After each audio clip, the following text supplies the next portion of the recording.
Halo bosku, jumpa lagi dengan channel Masno22. Sebelum lanjut ceritanya jangan lupa subscribe, like, satu lagi jangan di-skip nontonnya ya. Terima kasih. Pada saat kritis ini, sesosok muncul di depan Chen Ping seperti hantu. Dia adalah seorang pria parubaya yang mengenakan pakaian linen kasar, bertubuh rata-rata dan berpenampilan sederhana, seperti pandai besi biasa. Namun dia bergerak secepat kilat dan langsung meninju kepala binatang itu. Tidak ada momentum yang mengguncang bumi, tidak ada kecemerlangan yang cemerlang, bahkan fluktuasi energi spiritual dalam kepalan itu sangat lemah. Namun, singa berkepala tiga yang sangat ganas itu, di bawah pukulan ini, seolah-olah dihantam gunung. Ia meraung melengking, dan tubuhnya yang besar tiba-tiba berhenti. Ia terhuyung mundur beberapa langkah, matanya penuh ketakutan. Lelaki berpakaian brokat itu terhuyung karena perubahan mendadak ini dan hampir jatuh dari punggung binatang itu. Ia menenangkan diri, menatap pria parubaya itu, dan berteriak dengan marah, "Siapa kau? Beraninya kau ikut campur dalam urusanku? Kau tahu siapa aku?" Pria parubaya itu meliriknya dengan tenang dan berkata, "Kota Jiansheng punya aturannya sendiri. Di sini, siapapun kau harus mematuhi aturan. Mendominasi dengan mengandalkan kekuatan keluargamu.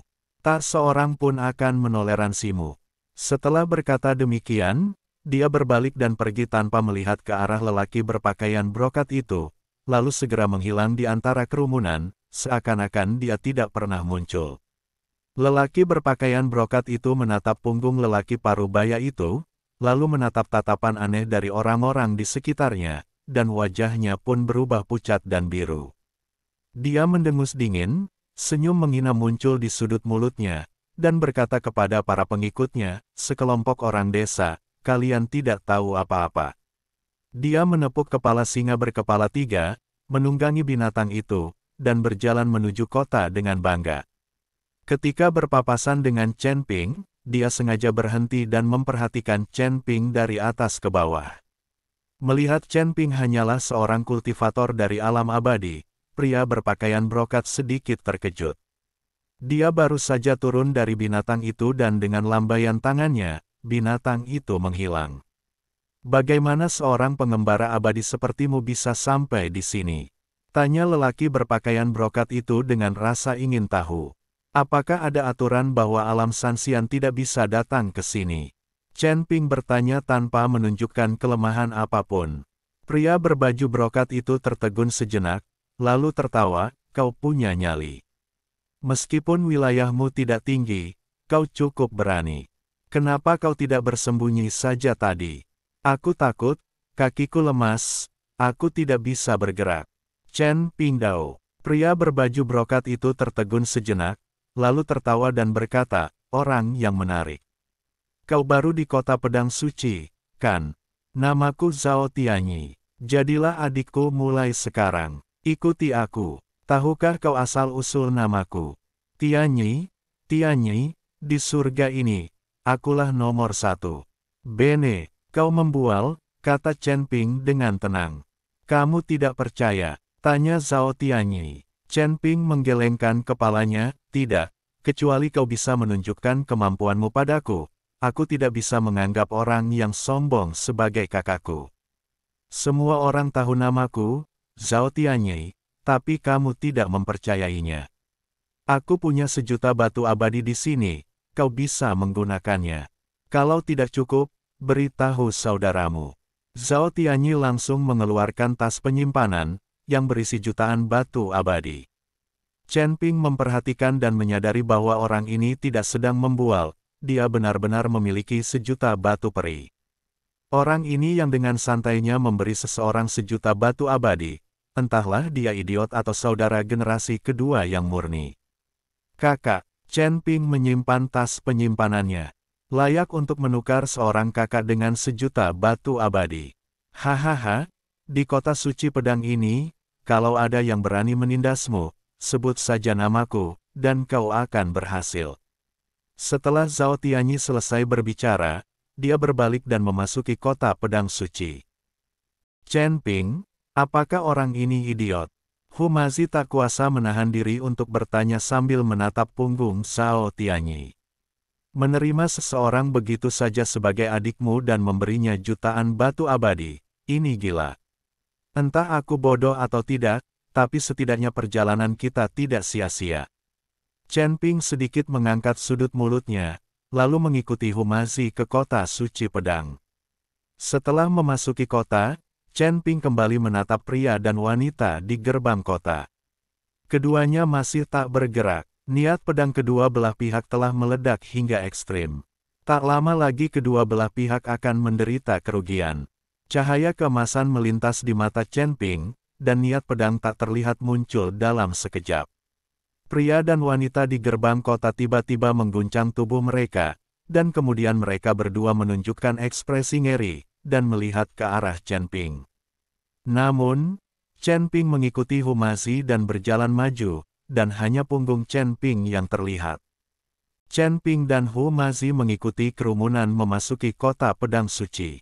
Pemandangan di dalam kota bahkan lebih mengejutkan daripada di luar kota. Jalan-jalan lebar itu ditaburi batu-batu biru tua, dengan deretan bangunan di kedua sisinya, yang sebagian besar memiliki tanda-tanda yang berhubungan dengan pedang tergantung di atasnya, seperti bengkel pemadaman pedang dan paviliun sutra pedang. Di antara pejalan kaki, 9 dari 10 orang memiliki pedang di pinggang atau punggung mereka. Meskipun mengenakan pakaian biasa, mereka memancarkan aura tajam dan garang. Wah, tempat ini seru banget. Aku sampai merasa tegang cuma karena jalan-jalan di jalan. Humazi mengecilkan lehernya dan tanpa sadar menyentuh tas jimat di pinggangnya. Dibandingkan dengan para praktisi pedang di sekitarnya, pakaiannya tampak agak janggal. Chen Ping melihat sekeliling dan berkata dengan suara berat, carilah tempat tinggal terlebih dahulu, lalu kumpulkan informasi secara perlahan.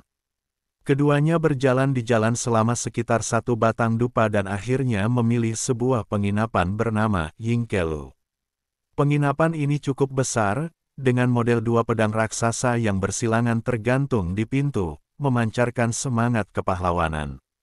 Begitu kami memasuki penginapan, seorang pelayan menghampiri kami dengan ramah dan berkata, silakan masuk, tuan-tuan. Apakah Anda ingin menginap atau makan? Kita membutuhkan 2 kamar atas untuk hotel, kata Chen Ping. Oke, pelayan itu segera mencatat informasi dan mengantar kedua orang itu ke atas. Kamarnya bersih dan rapi, dan jendelanya menghadap ke jalan, jadi Anda bisa melihat pemandangan luar dengan jelas. Setelah duduk, Humazi duduk di kursi dan menyesap tehnya.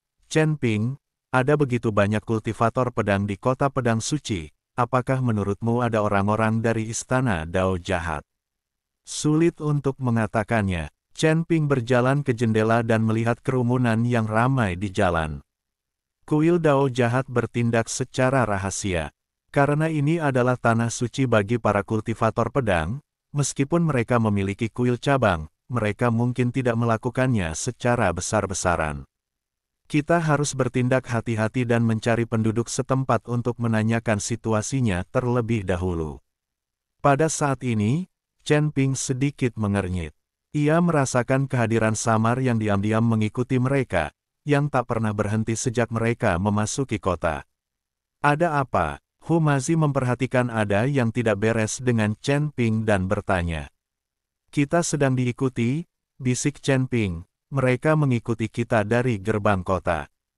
Humazi tiba-tiba menjadi gugup, apakah pria berbaju brokat itu, Zhao Tianyi? Atau seseorang dari istana Dao jahat? Tidak juga, Chen Ping menggelengkan kepalanya, itu kultivator wanita, auranya sangat familiar. Seharusnya itu wanita berbaju putih di gerbang kota. Humazi tertegun sejenak, kenapa dia mengikuti kita? Apa karena kau baru saja menghancurkan kompetisi pedangnya? Itu mungkin. Mata Chen Ping berkedip. Kekuatan pedangnya sangat murni dan kekuatannya tidak lemah. Jangan kita ganggu dia dulu, kita lihat saja apa yang ingin dia lakukan. Keduanya tinggal di dalam ruangan selama sekitar setengah jam, dan Chen Ping berdiri dan berkata, ayo keluar dan cari tempat untuk mendapatkan informasi. Humazi mengangguk dan mengikuti Chen Ping keluar dari penginapan. Begitu mereka berbelok di suatu sudut, sesosok berpakaian putih tiba-tiba muncul di hadapan mereka dan menghalangi jalan mereka. Kultivator perempuan itulah yang sedang beradu pedang dengan kultivator laki-laki di gerbang kota. Saat ini, raut wajahnya yang sebelumnya tampak halus telah hilang, dan yang tersisa hanyalah tatapan tajam, menatap Chen Ping lekat-lekat. Siapa kau? Kenapa kau mengganggu kompetisi pedangku dengan Qin Feng dari Villa Pedang Ilahi? Sang pembudidaya wanita langsung ke pokok permasalahan, suaranya dingin dan mengandung nada bertanya. Chen Ping menatap kultivator wanita di depannya. Ia tinggi, berwajah cantik, berpakaian putih bersih, dan pedang panjang di tangannya memancarkan cahaya dingin yang redup. Saya hanya lewat saja, tidak sengaja, kata Chen Ping dengan tenang. Tak disengaja, kultivator perempuan itu jelas tidak mempercayainya. Meskipun niat pedangmu samar, aku bisa merasakan ada pesona yang sangat istimewa di dalamnya. Ini jelas bukan kebetulan. Siapa kau? Mengapa kau memiliki niat pedang yang begitu murni? Namaku Chen Ping. Soal roh pedang, aku hanya berlatih secara membabi buta. Chen Ping tidak menanggapi dengan rendah hati maupun arogan. Kultivator wanita itu mengamati Chen Ping dari atas ke bawah.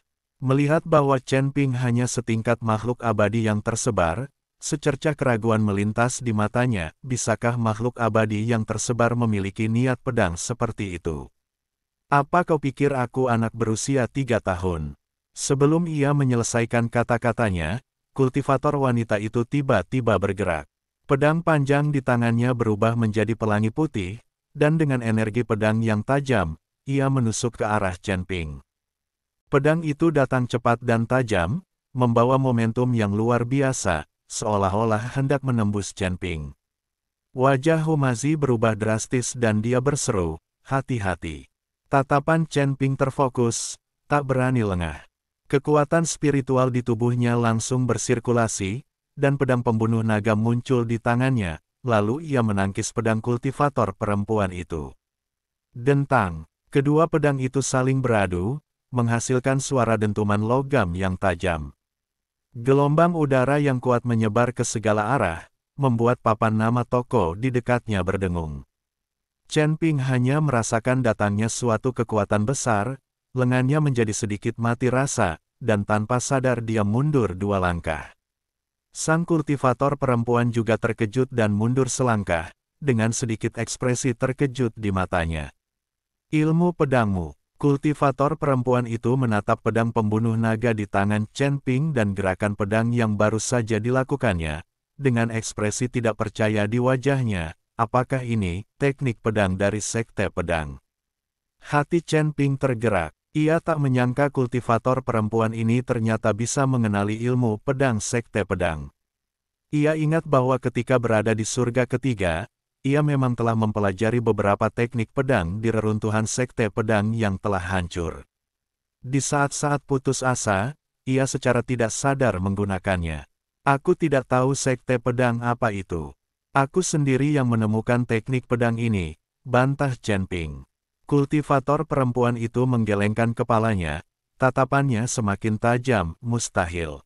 Inti dan pesona teknik pedang ini jelas merupakan teknik pedang Liu Yun, milik sekte pedang. Meskipun kau hanya menggunakan sedikit kekuatanmu, aku tidak akan pernah salah. Siapa kau? Apakah kau murid sekte pedang? Chen Ping tetap diam, ia tidak mau mengakuinya. Lagi pula, sekte pedang telah hancur, dan ia tidak lagi dianggap sebagai murid resmi sekte pedang. Melihat Chen Ping diam saja, kultivator perempuan itu mengira Chen Ping telah setuju, jadi ia sedikit melembutkan nadanya, namaku Ling Sui, dan aku juga murid sekte pedang. Jika kau benar-benar anggota sekte pedang, maka kita berasal dari sekte yang sama, dan tidak perlu bertengkar. Sudah kubilang, aku bukan murid sekte pedang. Chen Ping mengerutkan kening, apa yang kamu inginkan? Aku ingin tahu di mana kamu mempelajari ilmu pedangmu. Ling Sui menatap Chen Ping lekat-lekat, sekte pedang telah hancur di surga ketiga. Selain kami para murid yang telah naik, hanya sedikit orang yang mengetahui ilmu pedang Sekte Pedang. Chen Ping mengerti dalam hatinya bahwa tampaknya Ling Xue memang seorang murid Sekte Pedang yang telah naik dari surga ketiga. Dia berpikir sejenak dan berkata, aku memang mempelajari beberapa teknik pedang di reruntuhan surga ketiga, tapi aku tidak tahu kalau itu adalah Sekte Pedang. Mata Ling Xue berkilat sedih, jadi begitulah. Reruntuhan itu seharusnya menjadi gerbang gunung Sekte Pedang kita. Aku tidak menyangka bahwa setelah sekte ini hancur, masih ada seseorang yang bisa mempelajari ilmu pedang kami. Dia terdiam sejenak, lalu menatap Chen Ping dan berkata, kamu punya bakat pedang yang tinggi. Meskipun wilayahmu tidak tinggi, pemahamanmu tentang pedang sangat mendalam. Pedang yang kau gunakan tadi tampak sederhana, tetapi pedang itu mengandung semacam pesona primitif yang bahkan aku merasa rendah terhadapnya. Chen Ping tidak menyangka Ling Xue akan menilainya seperti ini, dan sedikit terkejut. Karena kamu telah mempelajari teknik pedang dari Sekte Pedang kami, kamu dapat dianggap memiliki hubungan dengan Sekte Pedang. Ling Xue mengganti topik pembicaraan, sepertinya kau tidak begitu mengenal kota suci pedang. Kebetulan aku akan bertemu dengan seorang tetua yang juga berasal dari Sekte Pedang dan merupakan penanggung jawab kota suci pedang. Mau ikut denganku? Mata Chen Ping bergerak sedikit. Ia baru saja akan mendapatkan informasi. Jika ia mengikuti Ling Xue menemui penanggung jawab Sekte Pedang, ia mungkin bisa mendapatkan informasi yang berguna, atau bahkan mengetahui keberadaan Aula Dao jahat. Bagus. Chen Ping mengangguk dan setuju, kami baru saja tiba di kota Jiansheng, dan kami ingin mencari seseorang untuk bertanya tentang situasinya. Hu masih kebingungan mendengarkan apa yang dikatakan orang di dekatnya. Melihat Chen Ping setuju, ia tidak banyak bicara dan mengikuti kedua pria itu. Berjalan di jalanan kota pedang suci, Chen Ping melirik Ling Xue di sampingnya dan bertanya, kau baru saja mengatakan bahwa kultivator pria yang bertanding pedang denganmu bernama Qin Feng, dan dia berasal dari Villa Pedang Ilahi. Apakah ada dendam di antara kalian berdua?